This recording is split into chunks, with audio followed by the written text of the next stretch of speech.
Hey, everybody. Welcome back to the Advanced Selling Podcast, the longest running sales training podcast sister. I'm Bill Caskey. Bryan Neal over here. We have been at this for the better part of 17 years. Yeah. And we are going to be celebrating our 17th anniversary here in September. We're starting to buy the balloons right now. 18th, right? Like you've been. Oh, yeah. Sorry. We're in our 17th, 18th, Yeah, 18th, 18th anniversary. So we got that extra brood of cicadas coming, just like the extra brood of that's right. podcast episodes coming our way.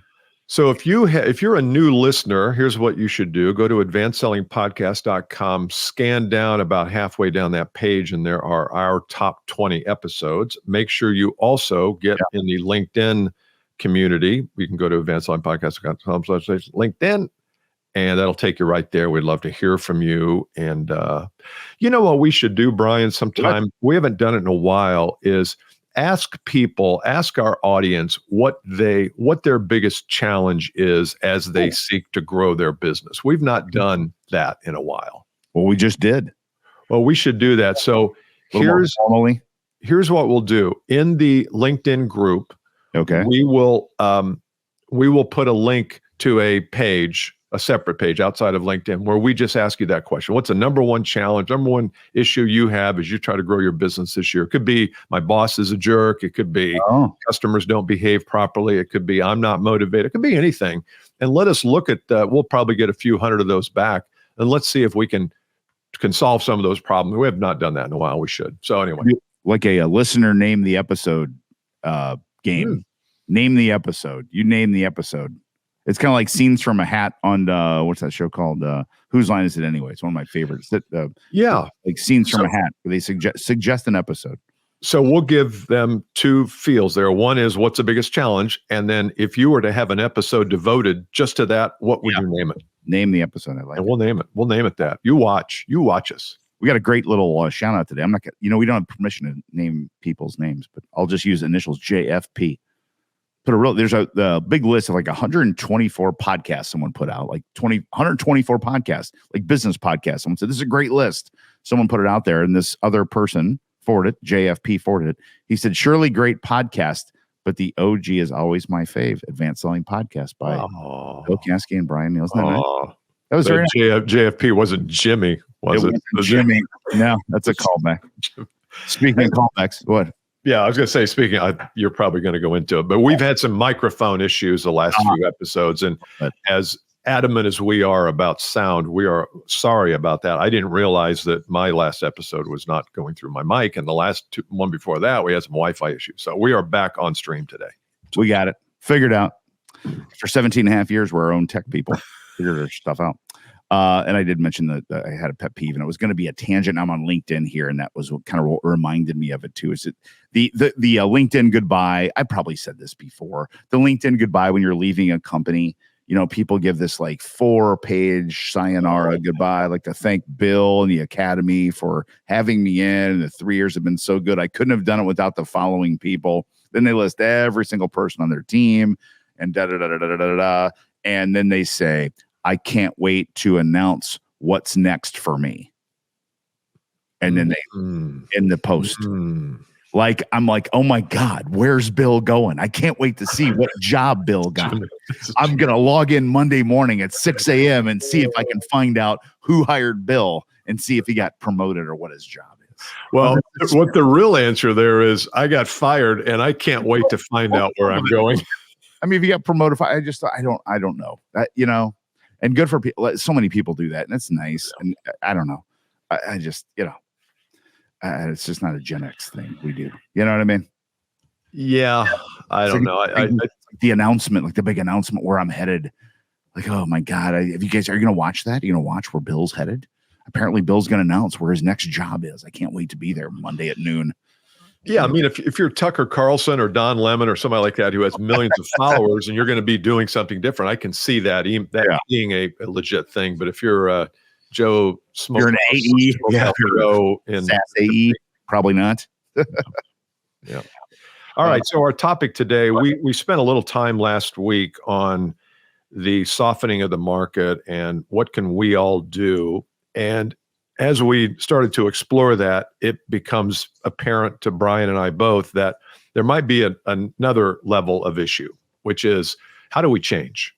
How do we really change up our thinking, our actions, our market, our effort to get better results? And so guys like Bryan and I, and there's thousands of us out there, come along and say, you need to be doing this and stop doing this and start doing this and keep doing that and less of this and more of that.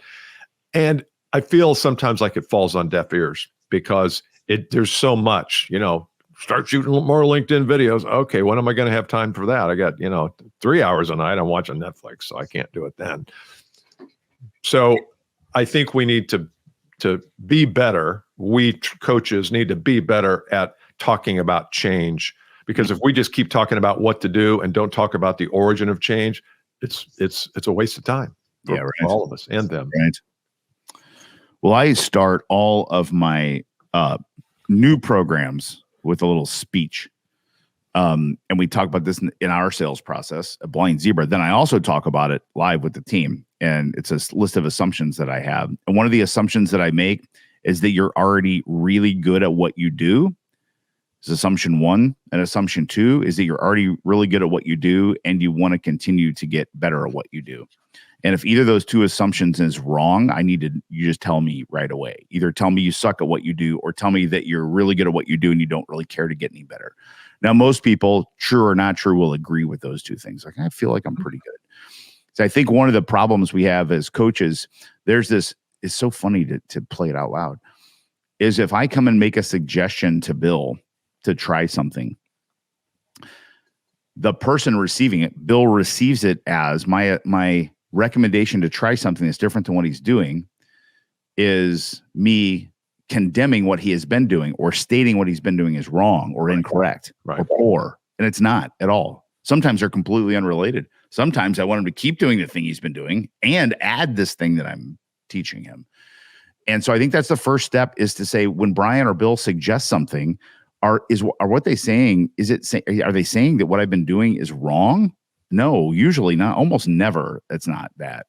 It's saying, hey, that's right, or been good, and this other thing could make that thing even better, or it's just different.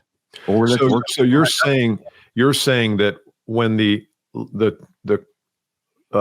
student, we'll call him student, when the student hears the teacher, the instructor say something, the student filters that thing that they've said through a lot of different ego and defensive and what's he really saying, and I used to do that, and so that filter is hard to identify because it's your filter. Yep. And you can't, it's like the fish can't see the water. The fish is in the water. That's where the fish lives. And it's the same with us. We can't even see what we believe or what's in the way of us adopting a new way of thinking because we're in the middle of it. Yep.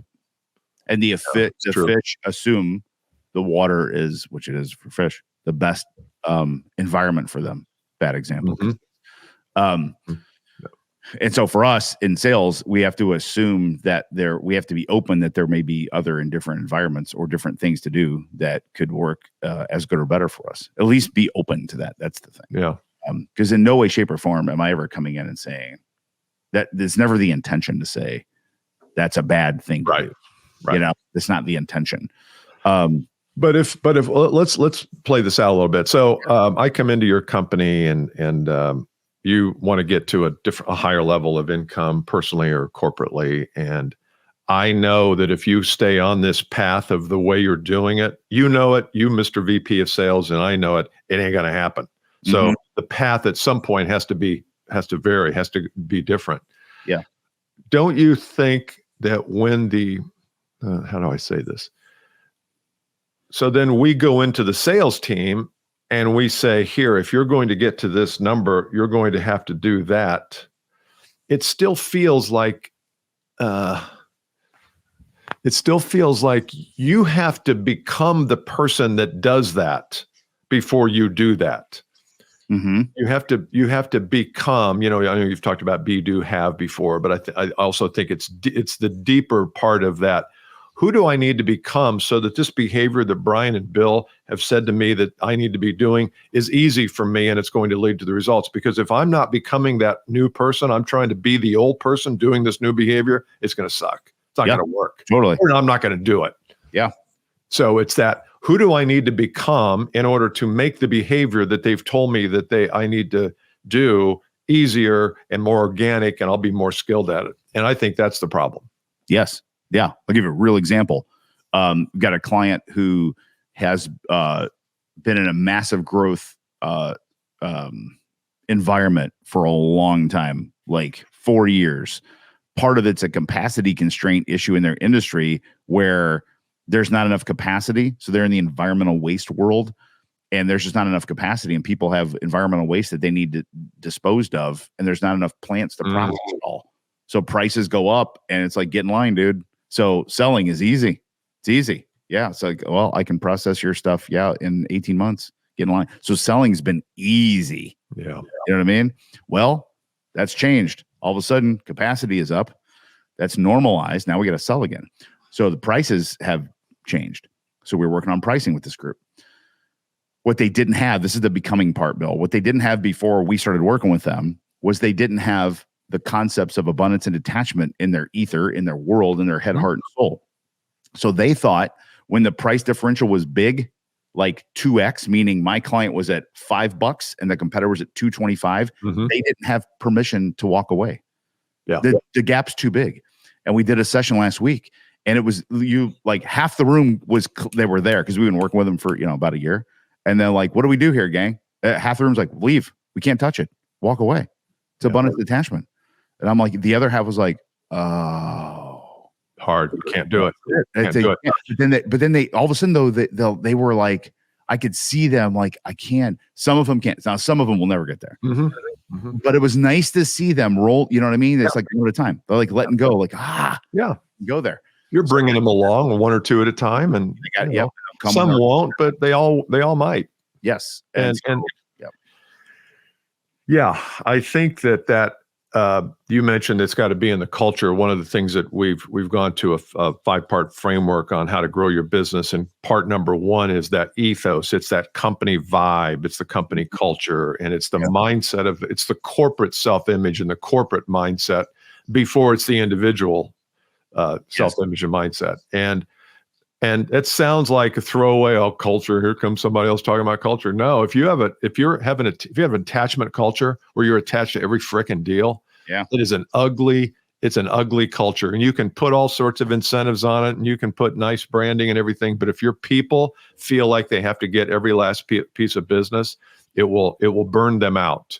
And they might not even leave. Probably worse, they'll stay and they'll be burned out. I would argue on the other side of that, because a lot of those people that make those cultures are the bean counter finance people. I would also argue that is an inefficient and very, very low profit culture. Very costly. Yeah. Very costly culture on the economic side. And PE firms would argue the same thing if we're hanging on to every deal and trying to win every deal, because you end up winning those on cost mostly. You know what I mean? Or on terms, and it's a very bad financial decision too. Like this case I just gave you. If we would have taken this project or tried to win it at a low cost, we would have lost money on it, the deal. It made no sense economically to take this deal.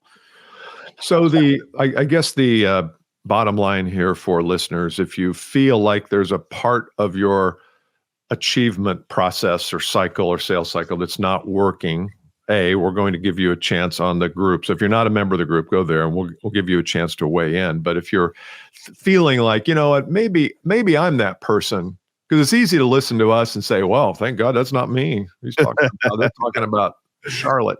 All right. If you feel like you might be one that defends behavior that doesn't work anymore, that's totally okay. That's called human nature. It's okay. Yeah. Once you become mindful that it might be you, now you can sit down and say, well, how am I thinking about this problem that I have? Because my thinking will lead to my corrective action. And if I'm not thinking about it correctly, then I'm just going to be, I'm not going to be able to bring a good solution to it. So think about your thinking here, as Dan Sullivan said. Are we thinking about our thinking? Yeah. Do we really think about this problem in the right way. And once you change your thinking about the problem either goes away or your actions change. That's right. And in a slowing, kind of more difficult headwind sales environment, we get really heavy on process. We get very detailed about very systematic things we can control. One of those things is calendar and behavior. And we have a tool. It doesn't sound like a fun tool. It sounds like a micromanaging tool, but it's a calendar inspection tool. And it's a 3-week forward calendar inspection. And I guarantee you, salespeople, you're listening to this, flip your calendar forward. Today we're recording this. It's April 22nd. Go 3 weeks out. I don't know what that day would be. It's May something, right? Go 3 weeks out. Look at your calendar. There's a point to this story relative to the topic. It's 1, 2, 3. We'll look at the week of May 13th. I bet you your calendar is very sparse in terms of scheduled appointments accepted with customers. Guarantee it's sparse because you live in the week. And here's the deal. When I go to do a calendar inspection first time, everybody gets massively defensive. I don't need you looking at my calendar, Bryan. I don't need micromanage. They do all that stuff. I go, why is that? Why are you afraid for me to look at your calendar? It's like, why would I care that someone came to my house unannounced? The only reason that I can find is that I'm afraid of judgment. Mm-hmm. I'm afraid of what they might find. There's no other reason that I can come up with maybe if there's a personal thing on my calendar I don't want someone to see, that I've got, a therapy appointment or something like that, or, but other than that, you know what I mean? I don't care about that either, but you know what I'm saying? It's like, yeah, other than that, I'm an open book, man, and so you have to examine if you feel like, well, I don't want to be told what to do. And what are you protecting yourself from? Practicing, like role-playing practice. Well, I don't want to practice. It's stupid. It's not real. Like, what are you afraid of? What are you afraid of?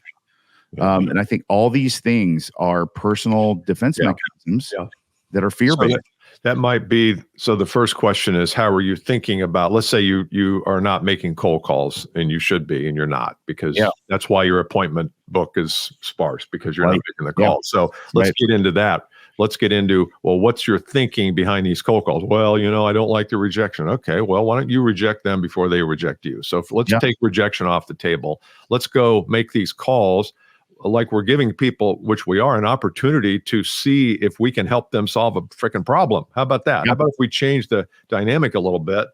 And then the question, like you said, is what am I afraid of if I change it?